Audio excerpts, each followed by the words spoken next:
অঙ্কনার রান্নাঘর চ্যানেলে তোমাদের সকলকে স্বাগত জানাই। আজকে আমি রেসিপি বানাবো হচ্ছে সর্ষে ইলিশ। তার জন্য আমরা একটা ইলিশ মাছ নিয়ে নিয়েছি, কেটে ভালো করে পরিষ্কার করে ধুয়ে নিয়ে তাতে নুন আর হলুদ ভালো করে মাখিয়ে রেখে দিয়েছি। তারপর তেলটা গরম করে নিলাম, তারপর আস্তে আস্তে মাছগুলো এক এক করে দিয়ে ভেজে নেব ভালো করে।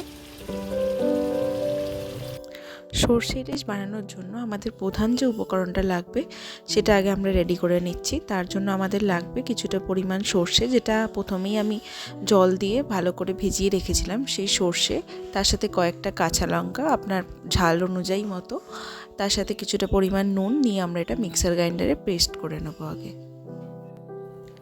উপকরণটি ভালো করে মিক্স করে নেওয়ার পর আমরা কড়াইটি ভালো করে গরম করে তাতে সর্ষের তেল দিয়ে নিলাম এবং উপকরণটি পুরোটি দিয়ে দিলাম। এবার উপকরণটা ততক্ষণ পর্যন্ত আমরা কষাবো যতক্ষণ না পর্যন্ত তেল ছাড়ছে। মোটামুটি ধিমে আঁচ করে 2 থেকে 5 মিনিট ভালো করে কম আঁচে রান্না করুন। যখন দেখবেন মশলাটা থেকে তেল ছেড়ে গেছে, তখন এবার আস্তে আস্তে এক এক করে ভেজে রাখা ইলিশ মাছগুলো আমরা এতে দিয়ে দিলাম।